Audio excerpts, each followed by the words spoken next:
Abraham کو ایک نظر ایزرا کو نہارتا دیکھ مقبول اس کے سامنے کھڑا ہو جاتا ہے اور غصہ کرتے ہوئے کہتا ہے، ابراہم تجھے بیڈ سے اٹھنے کی کیا ضرورت تھی؟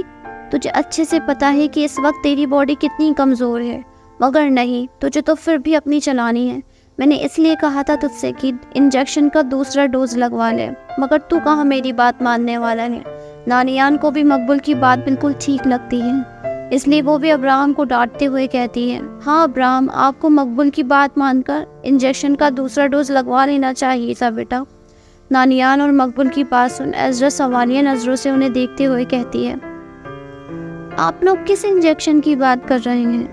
ایزرا کو بولتا دیکھ مقبول مسکرا کر اس کی طرف دیکھتا ہے، مانو جیسے آج پہلی بار اسے بولتا دیکھ رہا ہو، کیونکہ پورے 2 سال ہو گئے تھے ایزرا کو کسی سے ٹھیک سے بات کیے ہوئے، یا پھر یوں کہہ لیں کہ اس نے بات کرنا ہی چھوڑ دی تھی۔ مقبول خوشی خوشی ایزرا کو ساری باتیں بتانے لگتا ہے۔ دراصل ایزرا، ابراہم کے انٹرنل آرگنز میں کافی زیادہ پانی چلا گیا تھا، اس لیے میں نے ابراہم کے ہوش میں آتے ہی اسے ایک انجیکشن لگایا تھا تاکہ اس کی باڈی جلدی ریکور ہو جائے، لیکن اب ابراہم اس انجیکشن کا دوسرا ڈوز لگوانے سے منع کر رہا ہے۔ ایزرا، اگر 24 گھنٹے میں دوسرا ڈوز نہیں لگایا گیا تو ابراہم کی باڈی میں بہت سے سائیڈ ایفیکٹس ہو سکتے ہیں، لیکن یہ بات ابراہم سمجھنے کو تیار ہی نہیں ہے۔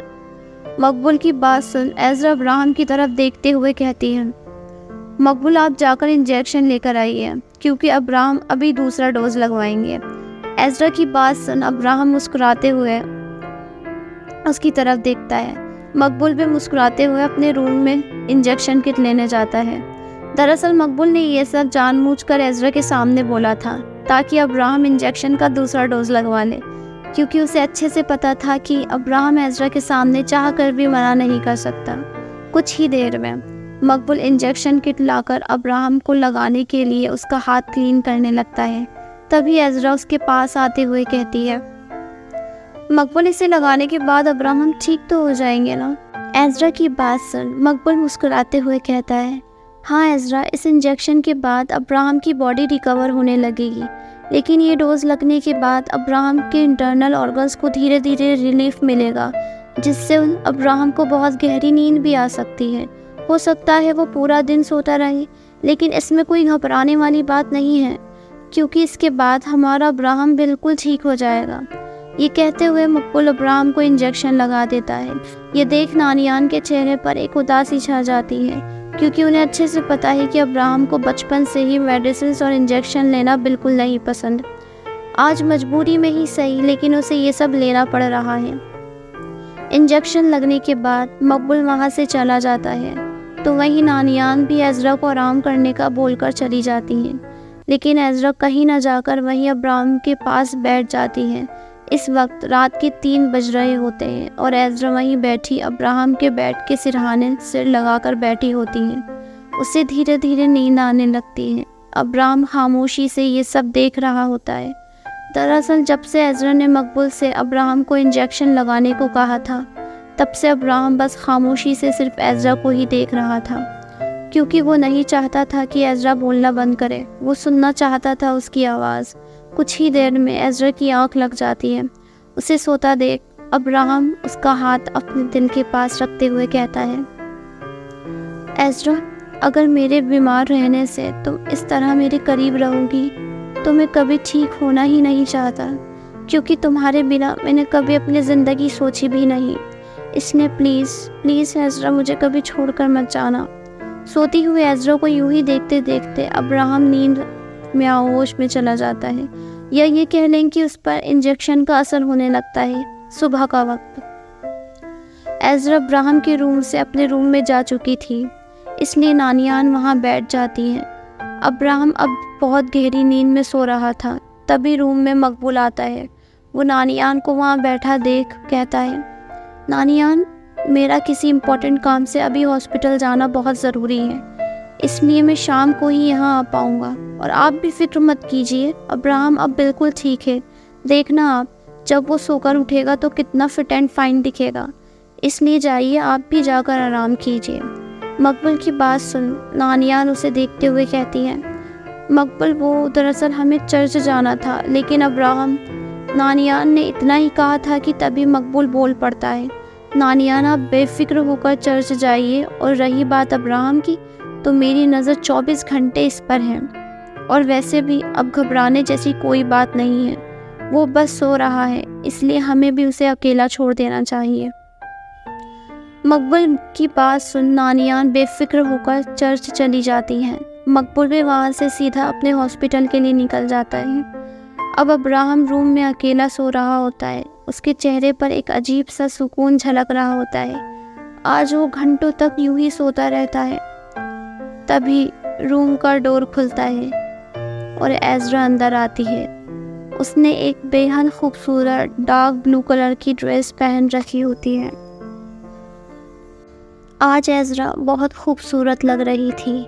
وہ دھیرے دھیرے قدموں سے چل کر سوتے ہوئے ابراہم کے پاس آتی ہے اور اپنے ساتھ لائے ہوئے 2 روزز اس کے سرہانے رکھ خود اس کے پاس بیٹھ جاتی ہے۔ ایزرا کافی دیر تک سو رہے ابراہم کو بس یوں ہی دیکھ رہی ہوتی ہے کہ تبھی اچانک اس کی آنکھوں سے آنسو نکلنے لگتے ہیں۔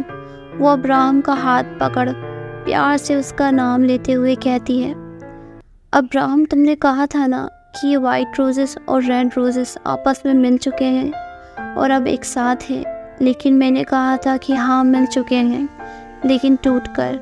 میں غلط تھی ابراہم، کیونکہ وہ آپس میں مل چکے ہیں اور بہت خوش ہیں۔ یہ کہتے ہوئے ایزرا ابراہم کے سرہانے رکھے وائٹ اور ریڈ روزز کو دیکھ رہی ہوتی ہے۔ ایزرا کی آنکھوں میں اس وقت بہت درد ہوتا ہے۔ وہ روتے ہوئے کہتی ہے، ابراہم یہ روزز تو آپس میں مل چکے ہیں،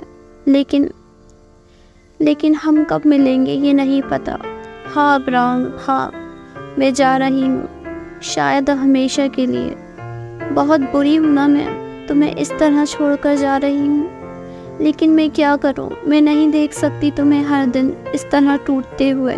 میری خاموشی ہر دن تمہیں کتنی تکلیف دیتی ہے مجھے پتا ہے، لیکن ابراہم پورے 2 سال صرف تمہارے لیے، صرف اور صرف تمہارے لیے میں یہاں رکی، یہی سوچ کر کہ ایک دن سب ٹھیک ہو جائے گا، لیکن نہیں ابراہم، کچھ بھی ٹھیک نہیں ہوا۔ ہر بڑھتے دن کی طرح میرا درد بھی بڑھتا رہا، اور آخر میں دیکھو نا تمہارے اور میرے بیچ کتنی دوریاں آ گئی، لیکن میں تم سے دور نہیں جانا چاہتی ابراہم، دور نہیں جانا چاہتی۔